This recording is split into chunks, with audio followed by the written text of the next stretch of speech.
मैं हमेशा कहता हूं मेरे भैया हो, अपने जीवन में खान पान को बड़ा शुद्ध रखो, बड़ा निर्मल रखो। हमारे जीवन में खान पान का बड़ा महत्व होता है। आप जैसा खाओगे, जैसा भोजन करोगे, कौन खाना खाता है जी? भोजन बनाइए, प्रसाद लगाइए और महाप्रसाद पाइए।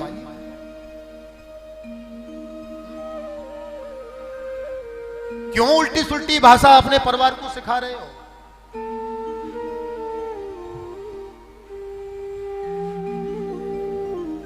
लोग अपने संस्कारों से च्युत होते चले जा रहे हैं। मैं जाता हूं घरों में, मैं देखता हूं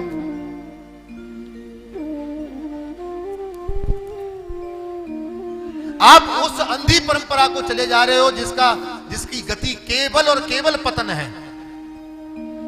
ये पाश्चात्य राष्ट्र की गंदगी जो सैटेलाइट के माध्यम से मेरे राष्ट्र में परोसी जा रही है। अच्छा, मैं इंडिया के बाहर भी कई जगह गया, वहां के जितने लोग मेरे संपर्क में हैं, वो हमारी संस्कृति को अपनाने के लिए लालायित रहते हैं और हम मूर्ख उनकी तरफ भागे चले जा रहे हैं। लोग कहते हैं भारत विश्वगुरु था। अरे था और थी और तू नहीं होता। भारत विश्वगुरु था, है और रहेगा। बोलो राधे राधे। क्या था और तू होती है? हमारी मर्यादा, हमारा सील, हमारा धर्म,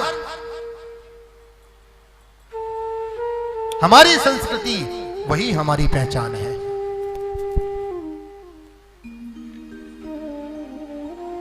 हम विपरीत दिशा में जा रहे हैं।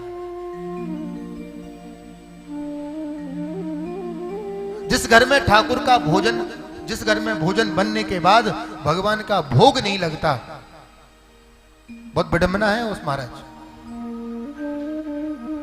प्रत्येक गृहस्थ के घर में जब भोजन बने तो भगवान का भोग जरूर लगाइए। प्रत्येक गृहस्थ के घर में आपके भोजन में वो बनना चाहिए जो भगवान को अच्छा लगे, न कि तुम्हें। लोग कहते हैं कि हमारा पूजा करने में मन क्यों नहीं लगता। अरे मूर्ख, मन कैसे लगेगा? अरे गधा, कैसे मन लग जाएगा?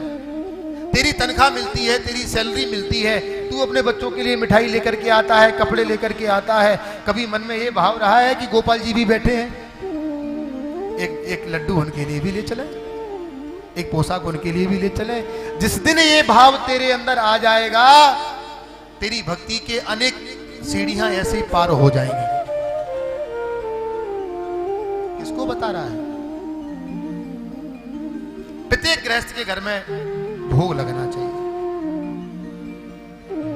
जो भोजन में वह बने जो भगवान का भोग लगा सके। अनर्गल वस्तुओं को नहीं खाना चाहिए।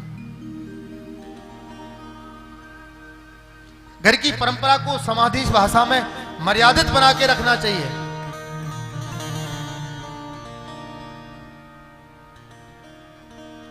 घर की परंपरा को हमेशा पुष्ट रखना चाहिए।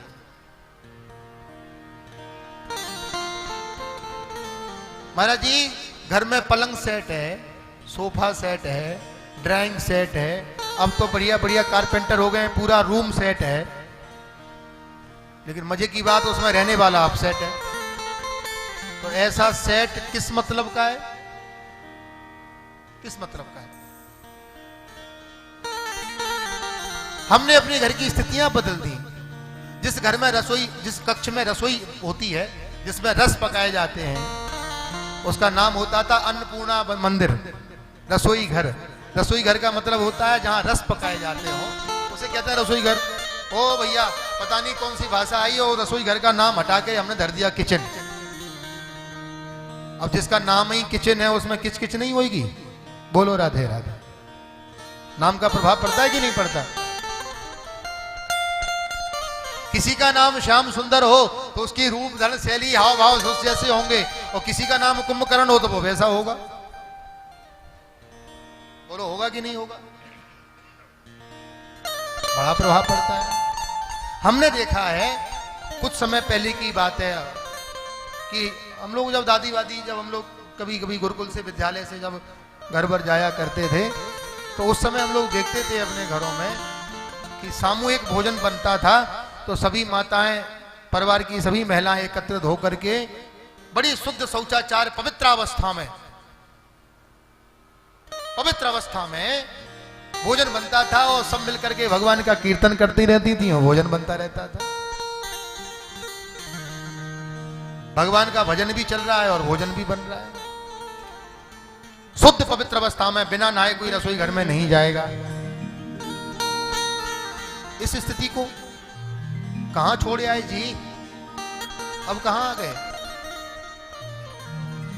अब तो रसोई के सामान ही गायब हो गया। मुझे तो कहने सुनने में इतना दुख होता है। रसोई से मक्खन चला गया, रसोई से घी चला गया, रसोई से पौष्टिक वस्तुएं चली गईं, रसोई से मेवा चली गई। जितने डिब्बे रसोई में नहीं है, उससे ज्यादा बोतलें तो बाथरूम में औंधे मुंह लटकी रहती हैं। बोलो राधे राधे। कहां जा रहे हैं? क्या खोकर के आप क्या पाना चाहते हो?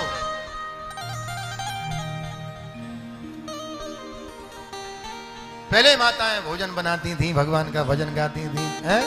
अब देखो महाराज किचन में खड़े हो जाते हैं, बर्तनों का कोई ठिकाना नहीं। वो एक काला काला पत्थर लगवा लिया, परमानेंट सेट करा लिया, और वो मैया आती है, नहाई है क्या धोई है भगवान जाने कैसी है, चप्पल पहन के खड़ी हो जाती है और वहीं पर रोटियां बेलती रहती हैं। पहले भजन होते थे, अब भगवान के गाने, अब गाने बजते रहते हैं। मिले न तुम तो हम घबराए।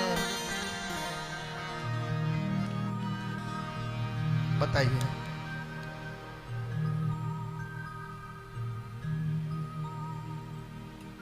अपने अंदर भगवत चरणों का प्रेम रखो, उसकी याद करो जिससे आप सबसे ज्यादा प्रेम करते हैं।